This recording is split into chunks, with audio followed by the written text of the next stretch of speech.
Syllabus में देखो तो क्या क्या चीजें हम लोग पढ़ चुके हैं। पहला चीज तो हम लोग ये तुम्हारा isolation and purification of RNA DNA and proteins देख चुके हैं। डिफरेंट सेपरेशन मेथड्स, सेपरेशन के जो डिफरेंट डिफरेंट मेथड्स थे हमने उसको भी पढ़ लिया। इलेक्ट्रोफोरोसिस पढ़ लिया हमने। इलेक्ट्रोफोरोसिस पढ़ने के बाद हमने क्रोमेटोग्राफी भी पढ़ लिया, और क्रोमेटोग्राफी पढ़ने के बाद हमने सेंट्रीफ्यूगेशन भी पढ़ लिया है। और भी बहुत सारे टेक्निक्स जिसको हमने पढ़ लिया है वो सब नीचे आएगा।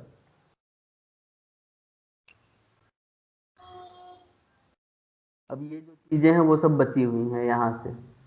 ये तो तुम्हारा इलेक्ट्रोफोरेसिस हो गया, डीएनए आरएनए एंड प्रोटीन का analysis bye 1 and 2 dimensional gel electrophoresis, isoelectric focusing. Cloning बचा हुआ है पूरा का पूरा, क्लोनिंग एक्सप्रेशन ये सब चीजें बची हुई हैं। इन विट्रो म्यूटाजेनेसिस बचा हुआ है, जीन नॉकआउट बचा हुआ है, protein sequencing, detection of post translational modification. Post translational modification का डिटेक्शन में आईईएफ से करना सिखाया था ना, 2D पेज से, वो चीज हो सकता है। तो प्रोटीन सीक्वेंसिंग बच गया, डीएनए सीक्वेंसिंग बच गया, जीनोम सीक्वेंसिंग बच गया, analysis of gene expression. Analysis of gene expression सिखा दिया हूं मैं। जीन एक्सप्रेशन की स्टडी कैसे कर सकते हो तुम, तो या तो तुम वहां पे नदर्न ब्लॉटिंग को यूज कर सकते हो, या तो फिर माइक्रो एरे को यूज कर सकते हो। दोनों टेक्निक के बारे में हम लोग पढ़ चुके हैं। तो तुम आरएनए और आरएनए के लेवल पे तुम प्रोटीन का एक्सप्रेशन पढ़ना सीख चुके हो, प्रोटीन के लेवल पे भी सीख चुके हो वेस्टर्न ब्लॉटिंग का यूज करके। यहाँ पे लिखा हुआ है जैसे माइक्रो एरे टेक्नोलॉजी।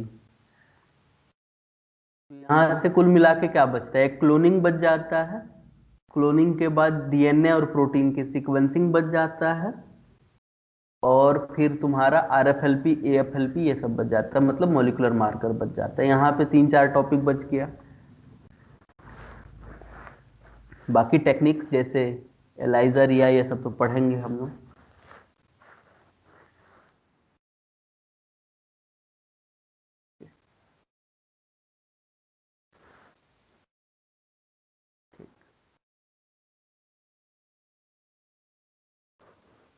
अब हम लोग क्या करते हैं, और भी कुछ चीजों पे फोकस करते हैं, क्या क्या पढ़ लेंगे।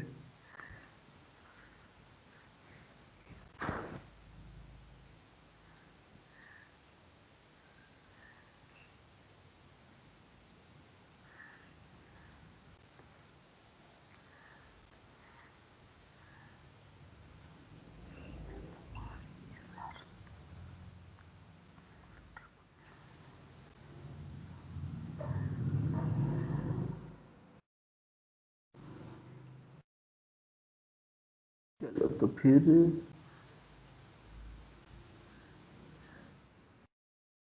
डीएनए और प्रोटीन की सीक्वेंसिंग पढ़ लेते हैं।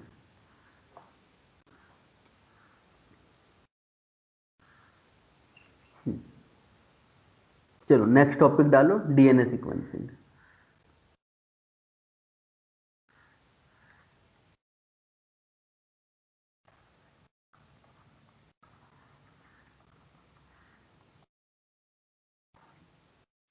जो नेक्स्ट टॉपिक हम लोग पढ़ने जा रहे हैं वो टॉपिक है डीएनए की सीक्वेंसिंग कैसे करी जाती है।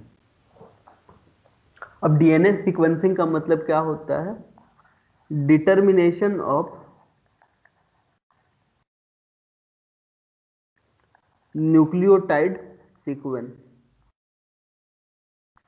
In DNA sample. डीएनए के सैंपल में न्यूक्लियोटाइड का सीक्वेंस कैसे है, किस तरीके से अरेंज है, उसकी स्टडी करना या फिर उसको डिटेक्ट करना ही क्या कहलाता है, हमारा डीएनए का सीक्वेंसिंग कहलाता है। अब डीएनए की सीक्वेंसिंग जो है वो कई तरीके से कराई जा सकती है।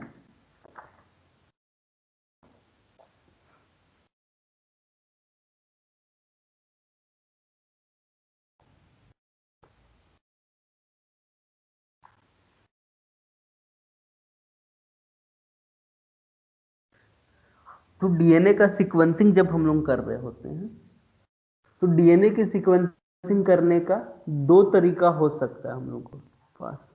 एक तो केमिकल मेथड हो सकता है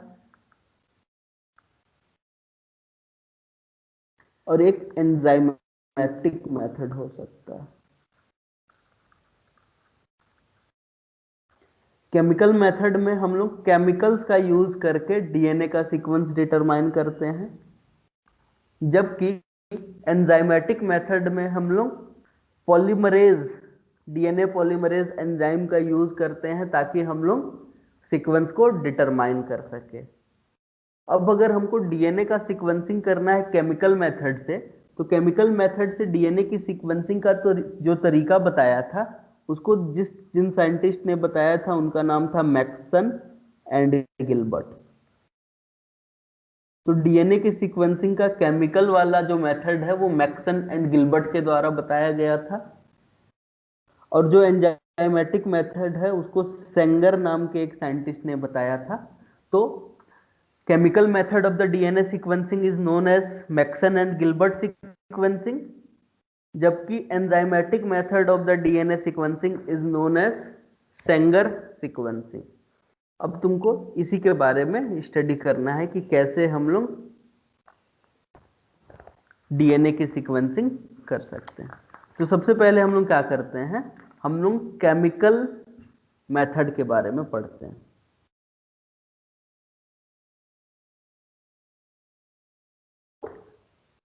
तो टॉपिक डालो केमिकल मेथड।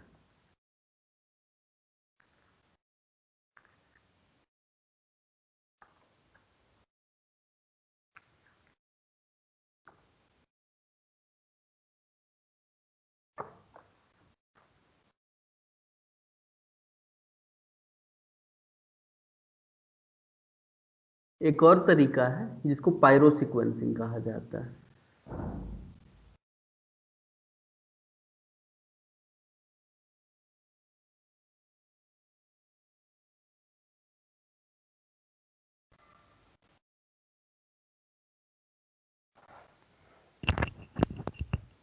एक और सीक्वेंसिंग का तरीका लिख लेना, पायरो सीक्वेंसिंग। तीन तरीके से कर सकते हैं हम।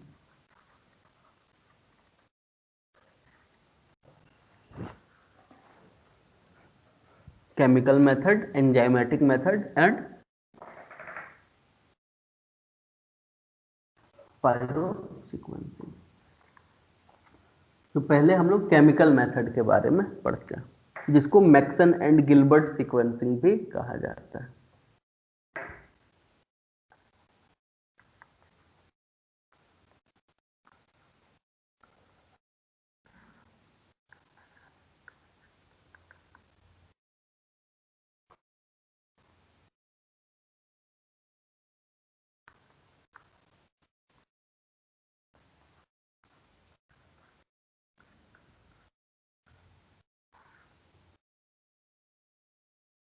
Maxon and Gilbert sequencing. चलो समझो, मैक्सन एंड गिलबर्ट ने कैसे केमिकली डीएनए का सीक्वेंसिंग करना सीखा। तो उन्होंने क्या किया, सबसे पहले डीएनए के जो दो स्ट्रैंड होते हैं, ये तो पता ही होगा कि डीएनए के दो स्ट्रैंड होते हैं एंटी पैरेलल। पहला स्ट्रैंड जो 5 प्राइम टू 3 प्राइम डायरेक्शन में हो और दूसरा 3 प्राइम टू 5 प्राइम डायरेक्शन में होता है। उन्होंने सबसे पहले क्या किया, इन दोनों स्ट्रैंड्स को एक दूसरे से सेपरेट किया। अब दोनों स्ट्रैंड को सेपरेट करने के लिए उन्होंने क्या किया, तो उन्होंने पहले डीएनए का करवाया डीनेचुरेशन।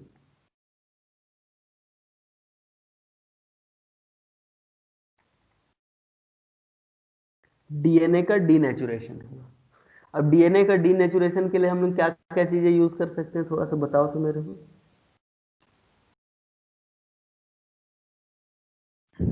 यूरिया, यूरिया यूज कर सकते हाई कॉन्सेंट्रेटेड सॉल्ट हैं। और अरे क्या कहता है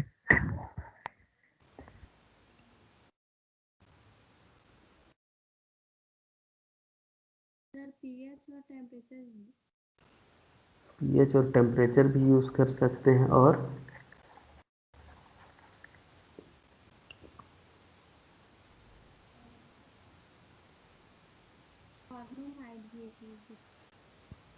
एक यूज कर सकते हैं हम लोग फॉर्मामाइड भी।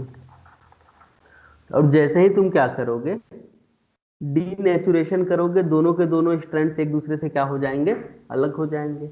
अलग होने के बाद तुम या तो इसका इलेक्ट्रोफोरोसिस कर लो, या तो फिर डेंसिटी ग्रेडियंट सेंट्रीफ्यूगेशन कर लो। अभी तुरंत हमने देखा था ना कि हम लोग दो स्ट्रैंड जिसकी डेंसिटी अलग अलग हो उसको डेंसिटी ग्रेडियंट सेंट्रीफ्यूगेशन से सेपरेट कर सकते। तो चाहे तुम जेल इलेक्ट्रोफोरोसिस करो, चाहे डेंसिटी ग्रेडियंट सेंट्रीफ्यूगेशन करो, अल्टीमेटली जो तुम्हारे दोनों स्ट्रैंड्स हैं वो एक दूसरे से क्या हो जाएंगे, अलग अलग हो जाएंगे। जिसकी डेंसिटी हाई होगी वो कम माइग्रेट करेगा, और जिसकी डेंसिटी कम होगी वो ज्यादा माइग्रेट करेगा। अब तुम इन दोनों में से किसी भी एक सीक्वेंस को यूज कर सकते हो फॉर द सीक्वेंसिंग।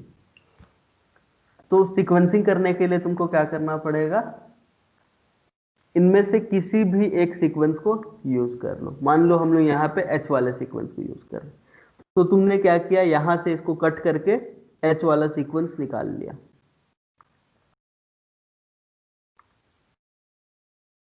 सीक्वेंस मतलब डीएनए को आइसोलेट कर लिया।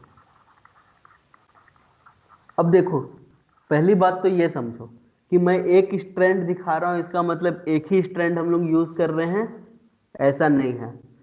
यहां पे क्या था, हमारे पास पूरा डीएनए का एक मिक्सचर था। जो भी डीएनए का सीक्वेंसिंग हमको करना था उसका बहुत सारा सैंपल था हम लोग के पास, चाहे पीसीआर के थ्रू चाहे किसी भी तरीके से हमने बहुत सारा सीक्वेंस यहाँ पे ले लिया था। सबका एक ही साथ डीनेचुरेशन हुआ, तो सब के सब जब सेपरेट हुए तो एच के बहुत सारे स्ट्रैंड होंगे, एल के बहुत सारे स्ट्रैंड होंगे। इन पूरे के पूरे एच वाले स्ट्रैंड को हमने क्या कर लिया, आइसोलेट कर लिया। और आइसोलेट करने के बाद इसको ट्रीट किया एल्केलाइन फॉस्फेटेज से। एल्केलाइन फॉस्फेटेज के बारे में मैं बता चुका हूं एक बार। एल्केलाइन फॉस्फेटेज क्या करेगा, तो यहां से फॉस्फेट को रिमूव कर देगा। और एल्केलाइन फॉस्फेटेज का नाम एल्केलाइन फॉस्फेटेज इसीलिए है क्योंकि ये एल्केलाइन पीएच पे काम करता है। एल्केलाइन फॉस्फेटेज क्या कर देगा, तो यहां डीएनए के ऊपर से फॉस्फेट को रिमूव कर देगा। फॉस्फेट से रिमूव करने के बाद अब हमको एल्केलाइन फॉस्फेटेज से डीएनए को अलग करना है, और अलग करने के बाद अब इसको ट्रीट करना है एक और एंजाइम से जिसका नाम होता है पॉलीन्यूक्लियोटाइड काइनेज से। और पॉलीन्यूक्लियोटाइड काइनेज जो होता है वो एटीपी से फॉस्फेट को उठाता है और वो उसको डीएनए के ऊपर ऐड कर देता है। अब तुरंत हमने फॉस्फेट हटाया था, फिर से फॉस्फेट ऐड कर रहे हैं, तो हम लोग यहाँ पे क्या करेंगे, रेडियो लेबल्ड फॉस्फेट दे देंगे। सर तो फॉस्फेट को हटाएगा सर, तो न्यूक्लियोटाइड अलग अलग ना हो जाएगा? बिल्कुल भी नहीं, पहला फॉस्फेट हटेगा यहाँ पे। मतलब यहाँ पे डीएनए को देखो तो डीएनए के 5 प्राइम के ऊपर 3 फॉस्फेट होता है, 1 2 और 3। बाकी सब तो फॉस्फोडाइएस्टर बॉन्ड में है। फॉस्फेटेज का काम फॉस्फोडाइएस्टर बॉन्ड को तोड़ना नहीं है। ये जो 3 फॉस्फेट है जिसको अल्फा बीटा और गामा फॉस्फेट बोल रहे हैं हम लोग, उसमें से ये जो एल्केलाइन फॉस्फेट होता है वो गामा फॉस्फेट को हटा देगा। क्या कर देगा, रिमूव कर देगा गामा फॉस्फेट को, एल्केलाइन फॉस्फेटेज। उसके बाद जब डीएनए को देखोगे तो डीएनए में ओनली अल्फा और बीटा फॉस्फेट बचा हुआ है। अब तुम इसको ट्रीट करोगे किससे, पॉलीन्यूक्लियोटाइड काइनेज से। और यहाँ पे जो भी फॉस्फेट है वो फॉस्फेट तुम दे दोगे लेबल्ड वाला फॉस्फेट। और ये जो लेबल्ड वाला फॉस्फेट है पॉलीन्यूक्लियोटाइड काइनेज इसको यूज करेगा और इसको ऐड कर देगा डी डीएनए के ऊपर। तो ये अल्फा फॉस्फेट, बीटा फॉस्फेट और ये जो गामा फॉस्फेट है वो लेबल्ड वाला हो जाएगा। गामा फॉस्फेट लेबल्ड वाला जब हो जाएगा तो मतलब हम लोग डीएनए को आसानी से जो है वो उसको विजुअलाइज कर पाएंगे, उसको देख पाएंगे, उसकी स्टडी कर पाएंगे। तो हमने इसका क्या करवा दिया है, रेडियो लेबल्ड फॉस्फेट दे दिया, तो उसकी वजह से तुम्हारे डीएनए का जो सीक्वेंस है वो डीएनए लेबल्ड हो गया। तो अभी अल्टीमेटली ये जो 3-4 स्टेप हमने फॉलो किया ना, इसको कहा जाता है लेबलिंग ऑफ द डीएनए। क्या कहा जाता है? Labelling of DNA. डीएनए चाहे प्रोब, दोनों की लेबलिंग हम लोग इस तरीके से कर सकते हैं। अगर तुमसे क्वेश्चन पूछ लिया जाए प्रोब की लेबलिंग या फिर डीएनए की लेबलिंग कैसे किया जाता है, तो एक तरीका ये है कि एल्केलाइन फॉस्फेटेज दो 10 पीएच के ऊपर, वो फॉस्फेट को हटा देगा, गामा फॉस्फेट हटेगा, और फिर जो एटीपी यूज करोगे तुम लोग, वो एटीपी पे गामा फॉस्फेट जो है वो चाहिए लेबल्ड वाला, तो उस लेबल्ड वाले फॉस्फेट को हम लोग डीएनए के ऊपर ऐड कर देंगे। तो तुम्हारा लेबल्ड डीएनए या फिर लेबल्ड प्रोब का यूज, सॉरी लेबल्ड प्रोब बन जाएगा।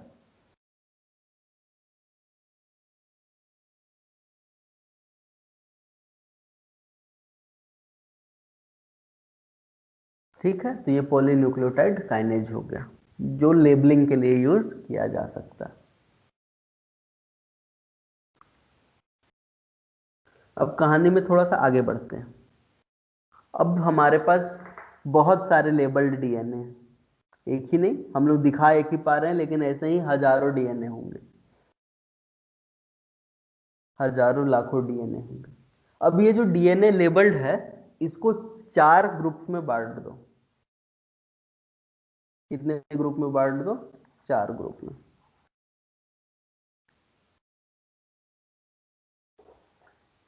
4 ग्रुप में बांटने के बाद 4 टेस्ट ट्यूब रेडी करो। ये हो गया पहला ट्यूब, ये हो गया दूसरा ट्यूब, ये हो गया तीसरा ट्यूब और ये हो गया चौथा ट्यूब। अभी डीएनए को तुम इसमें डालो, उससे पहले ये देखो कि इन चारों टेस्ट ट्यूब में है क्या चीज। इन चारों ट्यूब में केमिकल्स हैं। पहले ट्यूब में जो केमिकल है वो है तुम्हारा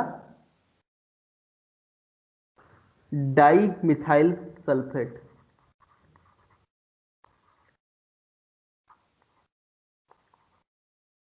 शॉर्ट में इसको डीएमएस भी कहा जा सकता है, और डीएमएस के साथ साथ यहां पे पिपेराडीन है।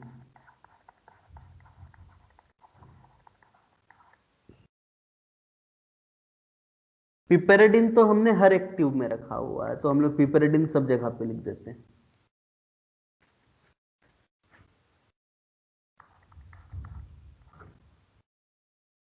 पिपेराडीन है, पिपेराडीन।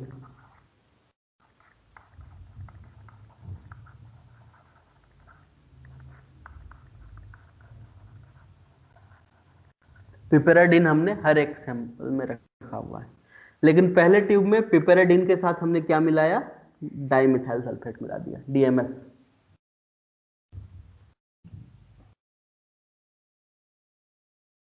दूसरे वाले में हमने फॉर्मिक एसिड डाला।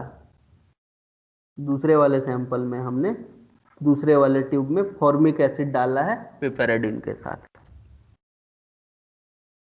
तीसरे वाले में हम लोग डाले हैं हाइड्राजीन,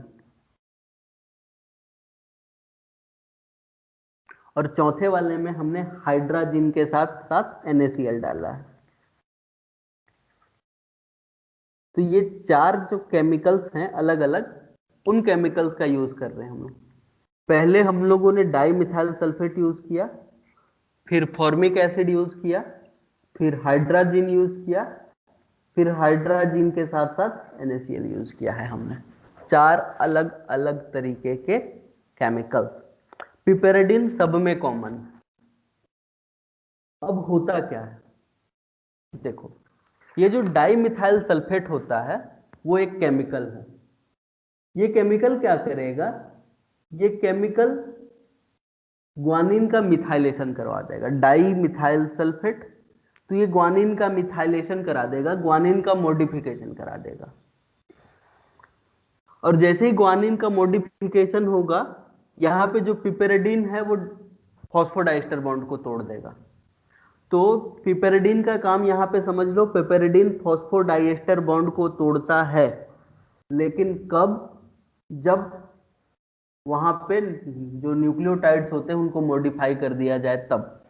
तो मॉडिफाई करने के लिए ही हमने यहाँ पे क्या डाला है, इन केमिकल्स को डाला। डाइमिथाइल सल्फेट जहां पे भी मॉडिफिकेशन करेगा उसके बाद पिपेरिडीन उसको काट देगा। फॉर्मिक एसिड जहां पे भी मॉडिफिकेशन करेगा पिपेरिडीन उसको काट देगा। हाइड्राजिन जहां पे मॉडिफिकेशन करेगा पिपेरिडीन उसको काट देगा। हाइड्राजिन और NaCl मिलके जहां पे मॉडिफिकेशन करेंगे पिपेरिडीन उसके बाद कट लगा देगा। तो हमने क्या किया है, यहाँ पे डाइमिथाइल सल्फेट लिया था। तो डाइमिथाइल सल्फेट की वजह से यहाँ पे मॉडिफिकेशन होता है किसका, ग्वानिन का।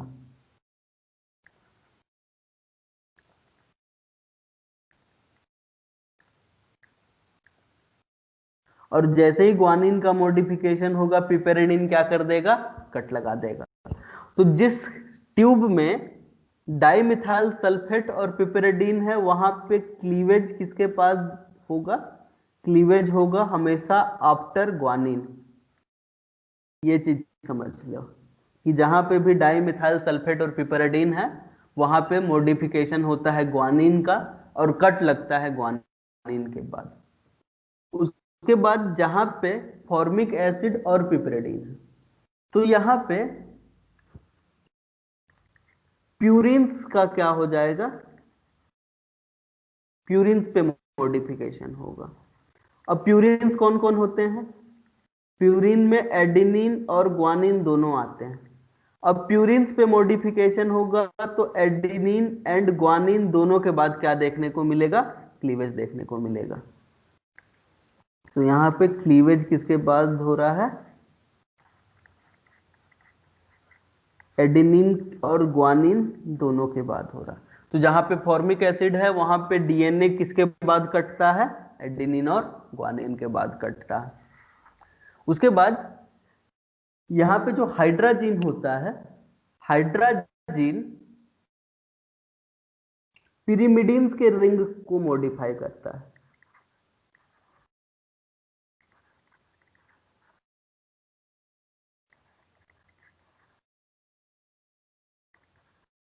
अब पिरिमिडीन्स में कौन कौन आते हैं, तो पिरिमिडीन में साइटोसिन और थाइमिन आता है।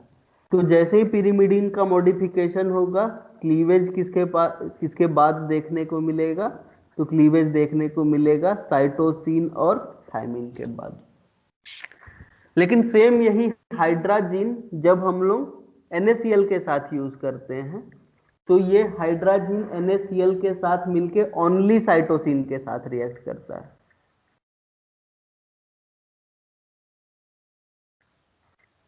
तो यहां पे क्लीवेज किसके बाद होगा,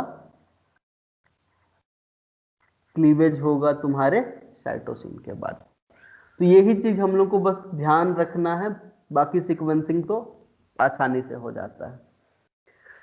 जैसे कि बस यही चीज याद रखो, डीएमएस जहां पे भी है वो ग्वानिन को काटेगा, जहां पे फॉर्मिक एसिड है वो प्यूरिन को काटेगा, जहां पे पिपेरिडीन के साथ हाइड्राजीन है वो पिरिमिडीन को काटेगा, हाइड्राजीन के साथ जहां पे NaCl है वो किसके बाद काटेगा, साइटोसिन के बाद काटेगा।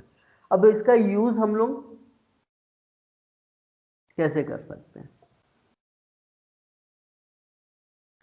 सिंपल सा तरीका है, इन चारों से जो भी तुम्हारा सैंपल निकल रहा है उसका इलेक्ट्रोफोरेसिस कराओ। और यहाँ पे जो इलेक्ट्रोफोरेसिस होगा वो जेल इलेक्ट्रोफोरेसिस होगा, लेकिन यहाँ पे पेज का यूज करेंगे हम लोग। पेज का यूज इसलिए करेंगे क्योंकि यहाँ पे पोर साइज छोटा होता है और पोर साइज छोटा होने की वजह से एक बेस पेयर का अंतर को भी हम लोग पता लगा सकते हैं। बस अब यहाँ पे हमको क्या करना है, ये जो 4 टेस्ट ट्यूब थे, चारों टेस्ट ट्यूब का जो भी सैंपल है उनको इन 4 लेन में लोड करवा दो। पहला ट्यूब, दूसरा ट्यूब, तीसरा ट्यूब और चौथा ट्यूब। इन चारों ट्यूब का जो सैंपल है उसको क्या करा दो, लोड करा दो। और उसको कराने के बाद इलेक्ट्रोफोरेसिस कराओ। इलेक्ट्रोफोरेसिस के बाद जो बैंड पैटर्न मिलेगा उस बैंड पैटर्न को स्टडी करो।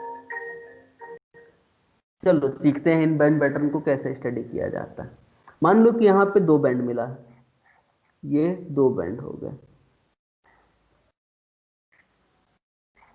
यहाँ पे भी क्या है, हमको बैंड्स मिले हैं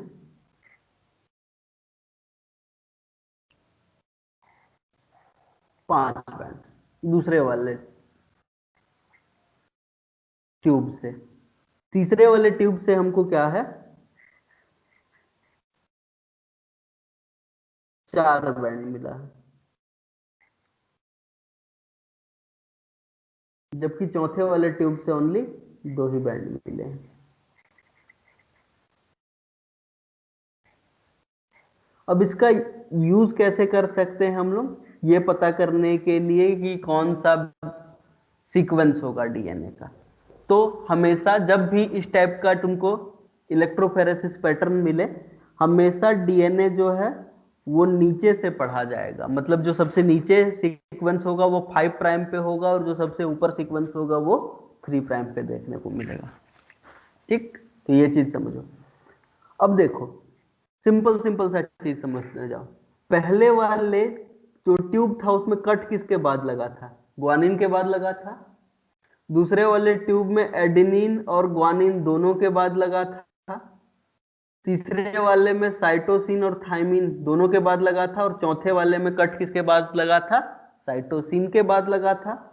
सही बात है, ये बात तो हम लोग पढ़ चुके हैं यहाँ पे।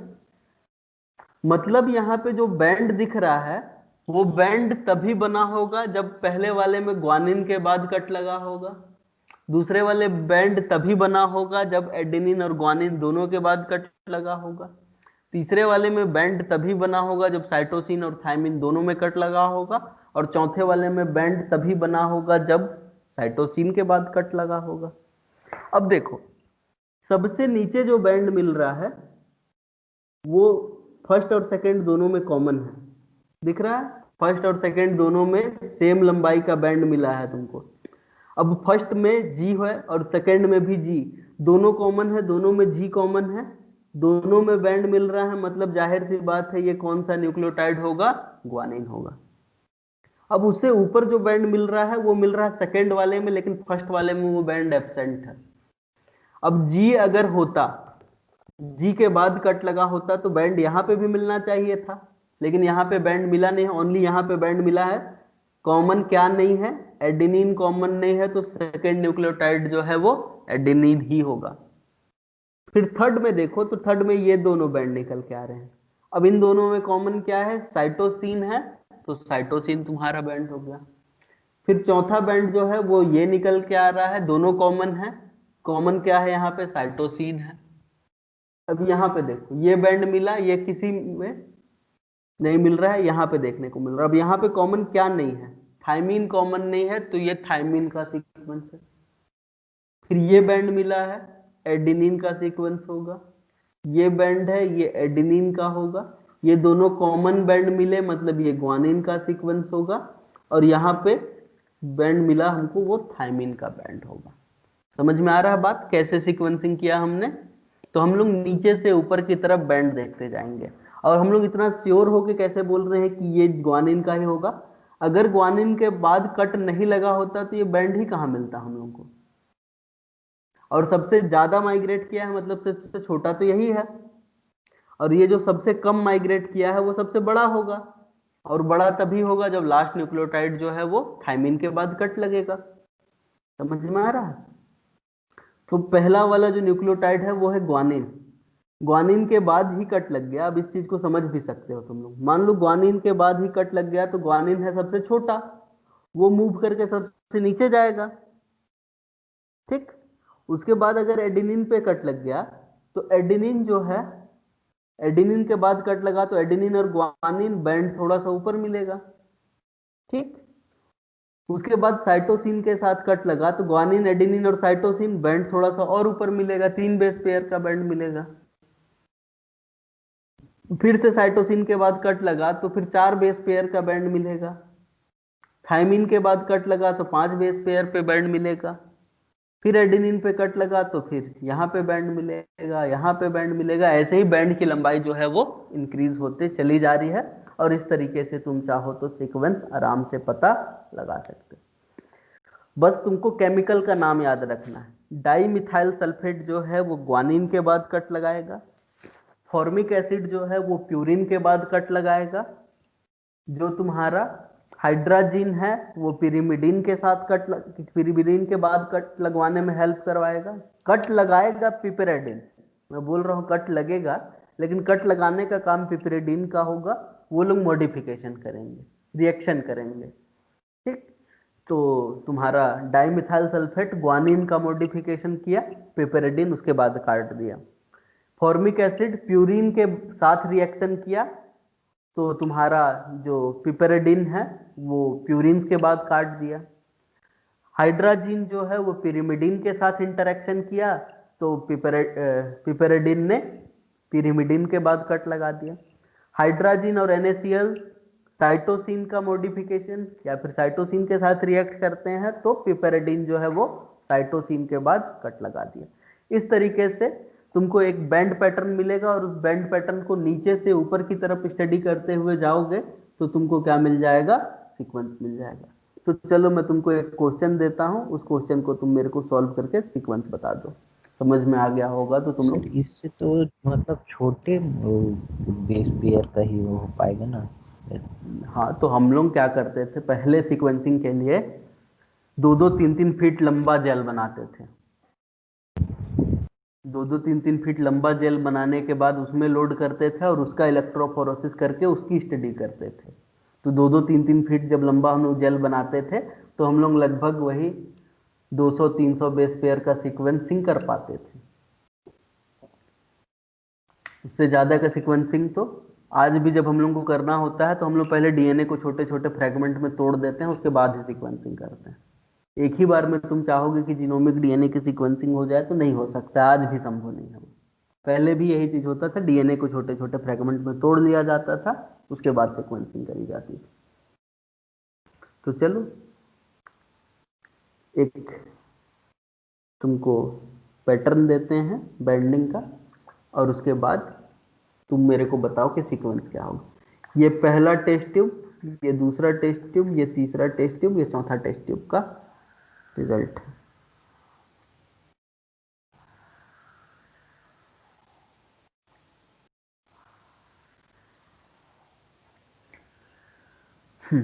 बैंड कुछ ऐसा मिल रहा है तुमको।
This is the bending pattern.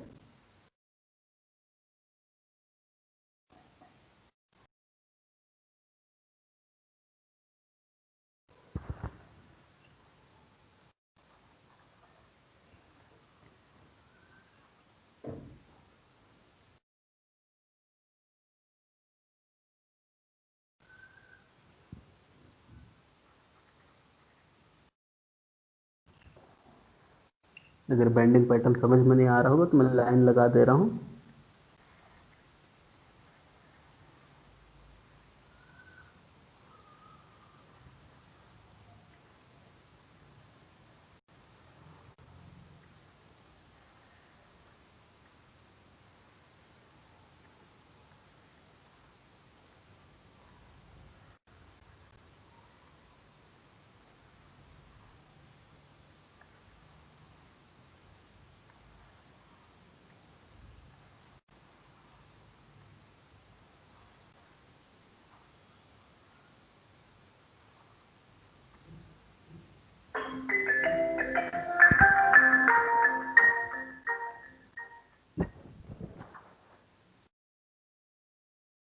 जी,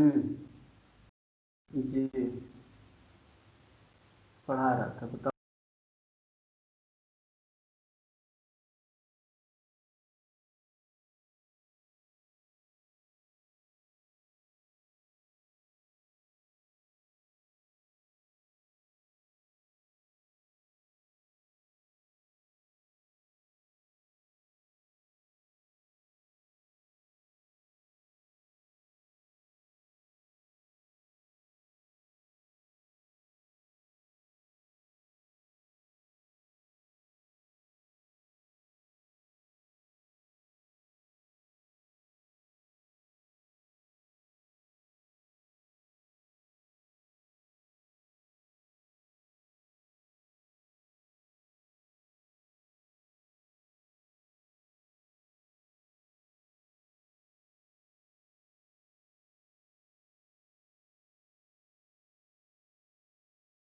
बताओ,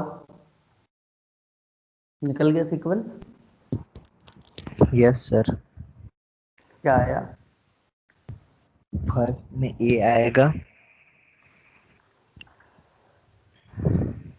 सी। पहले मेरे को आराम से ट्यूब का वो चीज कर लेने दो, ताकि दूसरे लोगों को भी समझ में आ जाए। पहला ट्यूब में किसके बाद कट लग रहा है? डाइमिथाइल सल्फेट होता है पहला ट्यूब में, जी तो के वो बाद। कट लगाता है ग्वानिन के बाद। सेकेंड वाले में प्यूरिन के बाद। थर्ड वाले में किसके बाद? एडेनिन और थायमिन के बाद।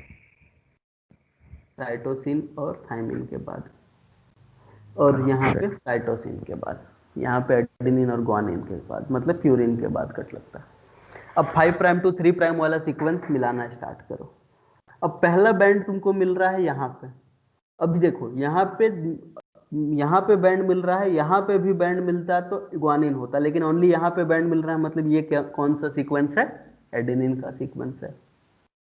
अब यहाँ पे देखो, यहाँ पे बैंड मिला है, तो मेरे से गलती हो गई, यहाँ पे भी बैंड मिलेगा। तो मतलब समझ जाना है कि वो कट किसके बाद लगा है? साइटोसिन के बाद। वैसे भी तुम लोग पता लगा लेते कि साइटोसिन के बाद ही कट लगा है वो। उसके बाद किसके बाद? यहाँ पे। अब यहाँ पे ये कट लगा हुआ है, ये कट लगा हुआ है, इसका मतलब सिंपल सा बात है कि दोनों में कॉमन कौन है? ग्वानिन है। फिर यहाँ पे बैंड मिला है, मतलब ये एडेनिन का है। फिर यहाँ पे बैंड मिला है, मतलब ये ग्वानिन का है। यहाँ पे बैंड है, मतलब ये थायमिन का है। यहाँ पे कॉमन बैंड है, मतलब ये साइटोसिन का है। यहाँ पे ये एडेनिन का है। यहाँ पे ये थायमिन का है। ये जो है वो ग्वानिन का है। ये जो है वो थायमिन का है। ये जो बैंड है वो साइटोसिन का है, और ये जो बैंड है वो ग्वानिन का है। तो अल्टीमेटली तुम लोग सीक्वेंस निकालना सीख गए मैक्सन एंड गिलबर्ट से। तो ये तुम मैक्सन एंड गिलबर्ट का सीक्वेंसिंग था। अब ये बैंड तुमको कैसे दिख रहा है? इलेक्ट्रोफोरेसिस के बाद याद करो, तुमने 5 प्राइम के ऊपर जो फॉस्फेट था वो लेबल्ड वाला था, इसीलिए ये बैंड तुमको आसानी से विजुअलाइज हो जा रहा है। अगर ये बैंड में हम लोग वहां पे लेबलिंग नहीं करवाए होते, तो लेबलिंग नहीं होने के केस में क्या देखने को मिलता तुमको? सर ए सी सी होगा ना सर, एडिनिन के बाद कहाँ पे, कौन से नंबर पे? 5 प्राइम से। 5 प्राइम पे ये एडेनिन है, एडेनिन के बाद यहाँ पे साइटोसिन, ठीक, तो साइटोसिन है। फिर अच्छा, ये भी साइटोसिन होगा, ठीक, ये भी साइटोसिन है। साइटोसिन के बाद ग्वानिन है, फिर ग्वानिन के बाद एडेनिन है। बस यही ना, बाकी सब सेम है। तो ये हो गया तुम्हारा मैक्सन एंड गिलबर्ट का सीक्वेंसिंग। अब मैक्सन और गिलबर्ट का सीक्वेंसिंग के साथ दिक्कत ये है कि इसका जो ऑटो ऑटोमेशन जो है वो थोड़ा सा पॉसिबल नहीं लगता। करवाया जा सकता है, लेकिन वो ऑटोमेशन इतना ज़्यादा एफिशिएंट नहीं है। तो फिर हम लोग यहाँ पे एक और सीक्वेंसिंग पढ़ते हैं, जिसको हमने बोला था सेंगर सीक्वेंसिंग। तो अब सेंगर सीक्वेंसिंग की बात करते हैं।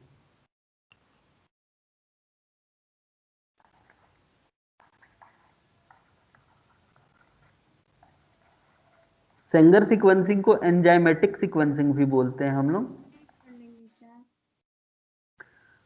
टाइम कितना हुआ है अभी? 10:21 हुआ है। इसको पढ़ लेते हैं सेंगर सीक्वेंसिंग को। इसी को एंजाइमेटिक सीक्वेंसिंग या फिर चेन टर्मिनेशन सीक्वेंसिंग भी बोलते हैं हम लोग।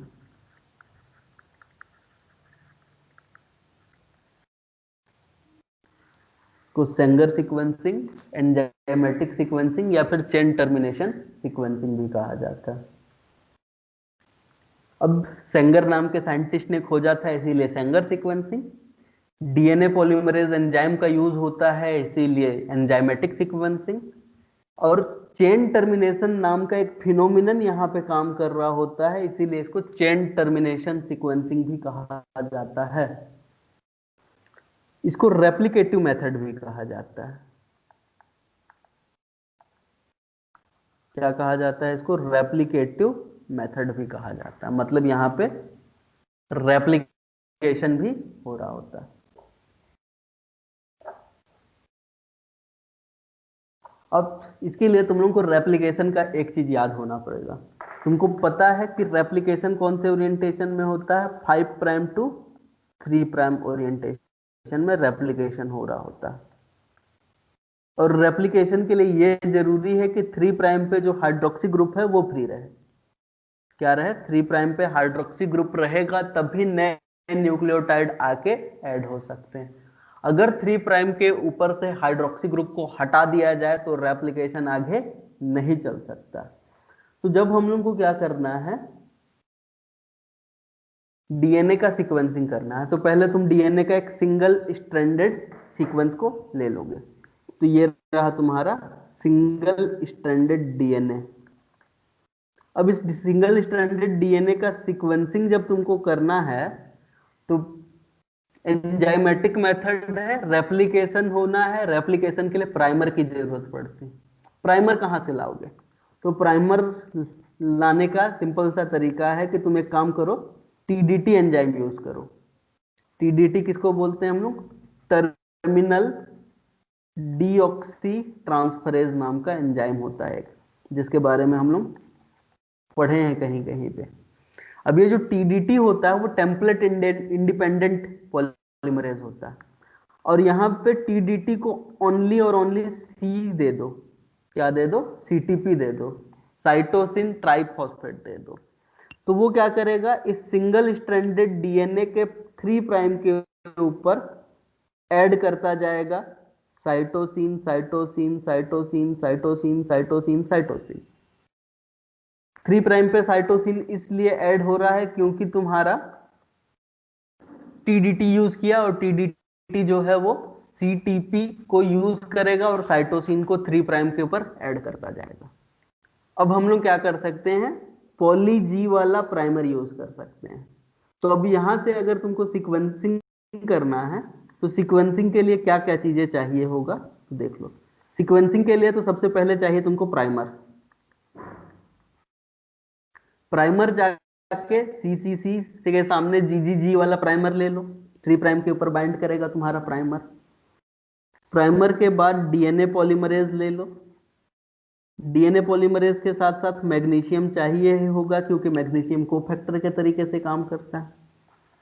डी एटीपी यूज करो, डी जीटीपी यूज करो, डी सीटीपी यूज करो और डी टीटीपी यूज करो। अब ये क्यों यूज करना है हम लोग को? D ATP, D GTP, D CTP और डी टीटीपी, क्योंकि डीएनए का जब हमको रेप्लिकेशन करवाना होगा तो न्यूक्लियोटाइड्स तो चाहिए होंगे ना। ये क्या है हमारे लिए? न्यूक्लियोटाइड्स हैं, जिसका यूज करके हम लोग डीएनए की सीक्वेंसिंग करा सकते हैं। इसके अलावा बफर चाहिए होगा जो रिएक्शन के पीएच को मेंटेन करेगा। इसके अलावा हम लोग को डीडीएनटीपी भी चाहिए। एक इंपॉर्टेंट चीज चाहिए जिसको हम लोग डीडीएनटीपी बोलते हैं। डीडीएनटीपी का मतलब निकल के आता है dideoxynucleotide triphosphate. अब देखो डीएनटीपी जो था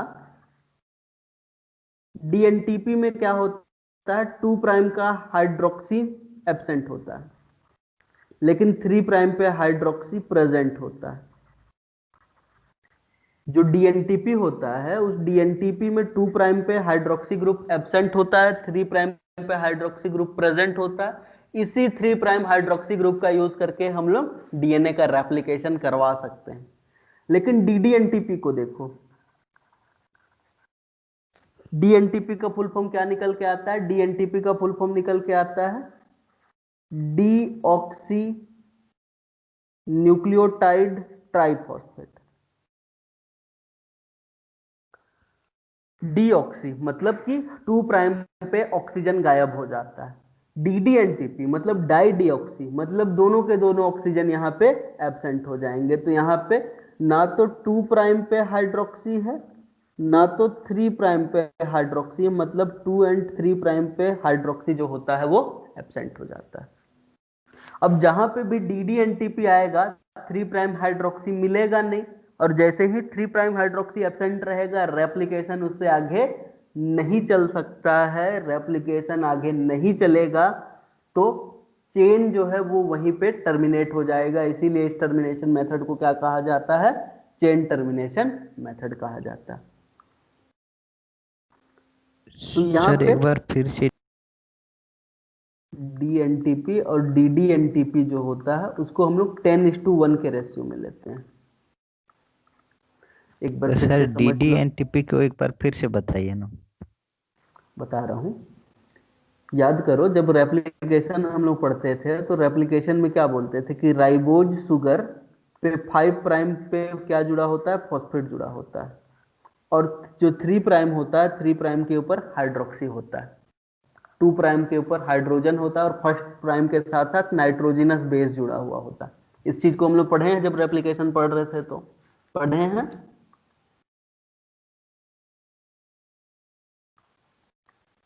ये 3 प्राइम है, ये 5 प्राइम है, 5 प्राइम के ऊपर फॉस्फेट जुड़ा हुआ है, 3 प्राइम के ऊपर हाइड्रोक्सी ग्रुप जुड़ा हुआ है। तो ये है तुम्हारा डीएनटीपी। 3 प्राइम पे हाइड्रोक्सी ग्रुप जुड़ा हुआ है तो रेप्लिकेशन चल सकता है कंटिन्यूअसली। लेकिन जो डीडीएनटीपी होता है, डीडीएनटीपी में 5 प्राइम पे फॉस्फेट भी है, पहले वाले कार्बन पे नाइट्रोजनस बेस भी जुड़ा हुआ है, लेकिन दूसरे और तीसरे प्राइम दोनों कार्बन से क्या जुड़ा हुआ है, ओनली हाइड्रोजन जुड़ा हुआ है। ना तो यहाँ पे हाइड्रोक्सी है 3 प्राइम के ऊपर, ना तो हाइड्रोक्सी है 2 प्राइम के ऊपर। अब जब हाइड्रोक्सी ग्रुप है ही नहीं तो रेप्लिकेशन चल सकता है क्या? Replication 5 prime to 3 prime orientation में होता है, और 3 प्राइम ओरिएंटेशन में इसीलिए होता है क्योंकि 3 प्राइम का हाइड्रोक्सी जो होता था वो नेक्स्ट आने वाले न्यूक्लियोटाइड के फॉस्फेट के ऊपर अटैक कर देता था।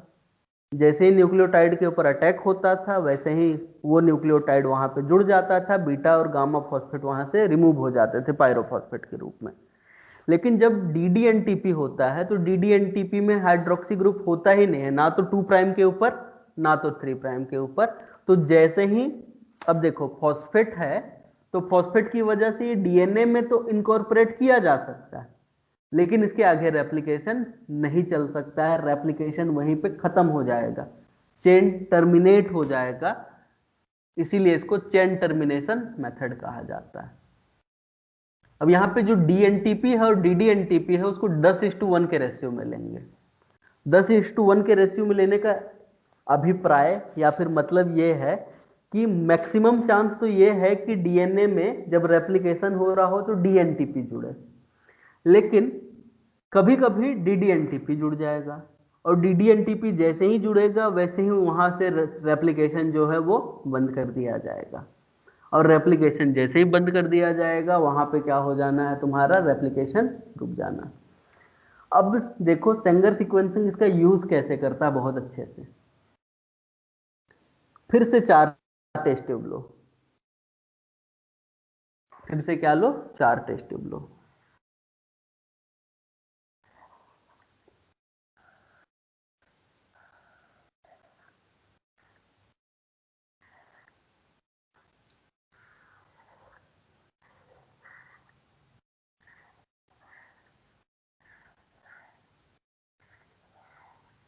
और फिर इन 4 टेस्ट ट्यूब में एक ट्यूब में पूरे डीएनटीपी को डालो। डीएनटीपी का मतलब डीएटीपी, डीजीटीपी, डीटीटीपी, डीसीटीपी सबको डालो, लेकिन उसमें ओनली डीडीएटीपी को डालो, डाई डिऑक्सी एडिनोसिन ट्राइफॉस्फेट को डालो। यहाँ पे डीएनटीपी मतलब सभी न्यूक्लियोटाइड को डालो, बस डीडीजीटीपी को डाल दो। यहाँ पे डीएनटीपी डालो, बस डीडीसीटीपी को डाल दो। यहाँ पे डीएनटीपी डालो, बस थोड़ा सा डीडीटीटीपी को डाल दो। अब साथ ही साथ डीएनए का सैंपल भी तुमने डाल दिया, सब में डीएनए का सैंपल डाल दिया जिसका सीक्वेंसिंग करना था।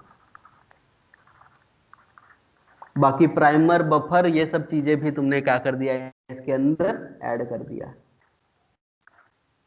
डीएनए पॉलीमरेज भी ऐड कर दिया है। बस अब फिर तुम क्या करना स्टार्ट करो, इसका पीसीआर करना स्टार्ट करो।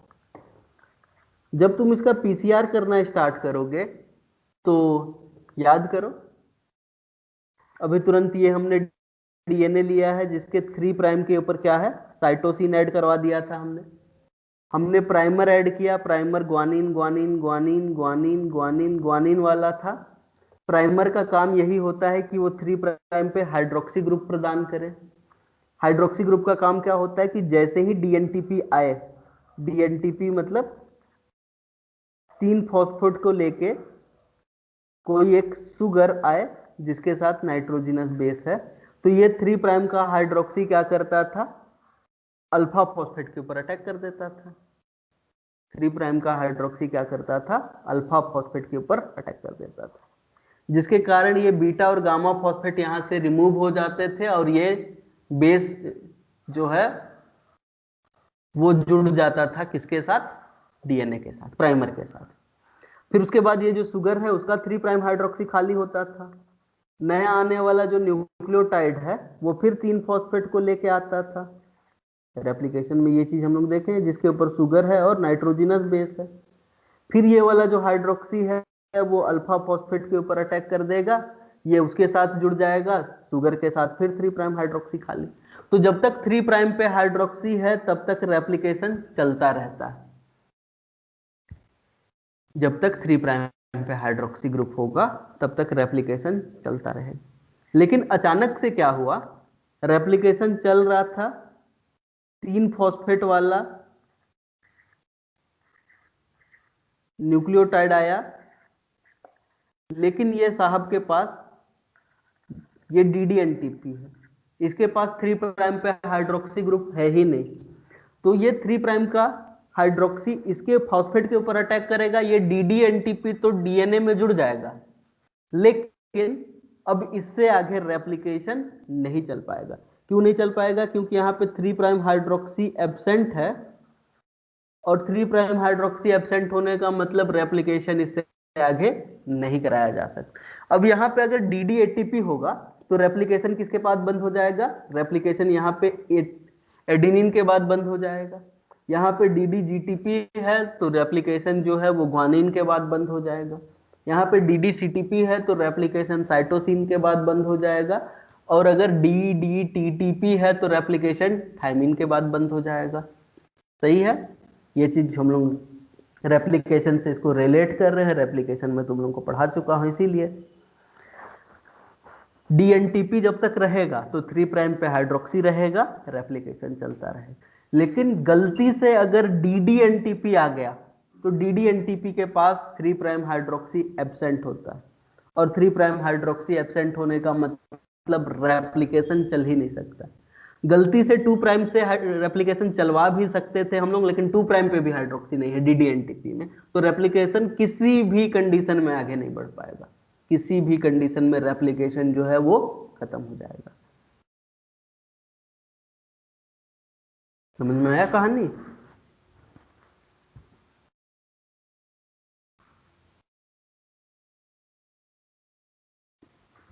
हाँ या नहीं बताओ एक बार थोड़ा सा, ये डीएनटीपी और डीडीएनटीपी वाला कहानी समझ में आया? यस सर, आ गया। अब आ गया तो फिर चलो अब समझो हमने क्या किया है। इन चारों ट्यूब को लिया और चारों ट्यूब से जो भी डाटा मिला है उसको यहाँ पे रिप्रेजेंट कर रहे हैं। ये रहा पहला ट्यूब जहाँ पे हमने DDGTP डाला था, ये रहा दूसरा ट्यूब जहाँ पे DDATP डाला था, ये रहा तीसरा ट्यूब जहाँ पे DDCTP डाला हुआ था और यहाँ पे DDTTP डाला हुआ है। बाकी सब चीजें सेम है, बस यही चीज अलग अलग है। और तुमको बेंडिंग पैटर्न कुछ ऐसा मिलेगा, मैं अलग अलग दिखे बेंडिंग पैटर्न इसीलिए ऐसे लाइन पार दे रहा हूं।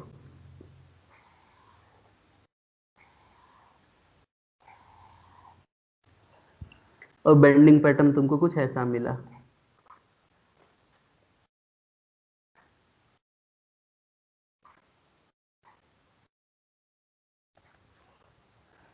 तो सीक्वेंस क्या निकल के आएगा? फिर से रीड करने का वही तरीका है, जो सबसे नीचे बैंड होगा वो 5 प्राइम पे होगा और जो सबसे ऊपर बैंड होगा वो 3 प्राइम पे होगा। अब तुम क्या बता सकते हो? पहले ट्यूब में DDGTP है, DDGTP होने की वजह से रेप्लिकेशन जहां पे भी रुकेगा वो ग्वानिन पे रुकेगा। दूसरे जगह पे ATP है, रेप्लिकेशन जहां पे भी रुकेगा एडेनिन पे, यहाँ पे CTP है तो रेप्लिकेशन रुकेगा साइटोसिन पे, TTP मतलब रेप्लिकेशन रुकेगा थाइमिन पे। मतलब लास्ट वाला जो न्यूक्लियोटाइड है वो तुमको पता चल जाएगा। जैसे कि यहाँ पे 5 प्राइम पे ग्वानिन है, फिर यहाँ पे एडेनिन है, फिर यहाँ पे थाइमिन है, फिर से थाइमिन है, फिर से ग्वानिन है, फिर साइटोसिन है और फिर एडेनिन। इस तरीके से तुम क्या कर सकते हो, 5 प्राइम से 3 प्राइम के ऊपर सीक्वेंस को पता लगा सकते हो। तो एक काम करते हैं, एक क्वेश्चन देते हैं तुम लोगों को ताकि तुम लोगों को चीजें समझ में आ जाए। दो क्वेश्चन एक। सर मेरे को तो स्लाइड ही नहीं दिख रहा है। एक बार बंद करके चालू कर।